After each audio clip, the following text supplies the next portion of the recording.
ये कहानी एक छोटे से गांव के गरीब किसान रमेश की है, जो अपनी मेहनत और संघर्ष से जीवन जीने की कोशिश करता है। रमेश एक साधारण किसान था, जिसके पास बहुत कम जमीन थी।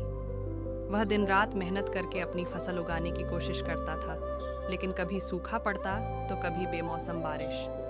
हर साल उसे खेती से उम्मीदें होती, लेकिन फसल अच्छी नहीं हो पाती थी। गांव के दूसरे किसानों की तरह उसके पास भी आधुनिक तकनीक या पर्याप्त साधन नहीं थे। वह अपने परिवार का पालन पोषण मुश्किल से कर पाता था। रमेश के पास कुछ ही मवेशी थे और उन्हीं के सहारे वह अपना जीवन यापन करता था।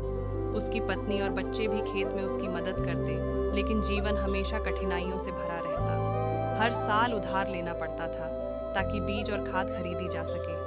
परंतु जब फसल अच्छी नहीं होती तो कर्ज चुकाना मुश्किल हो जाता।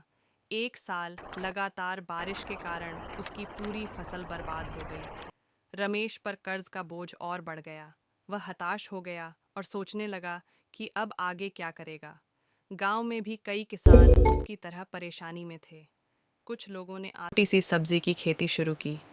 धीरे धीरे उसकी मेहनत रंग लाई और गांव के लोग उसकी सब्जियां खरीदने लगे। उसने अपनी आमदनी में थोड़ा सुधार होते देखा। कुछ समय बाद उसने पशुपालन भी शुरू किया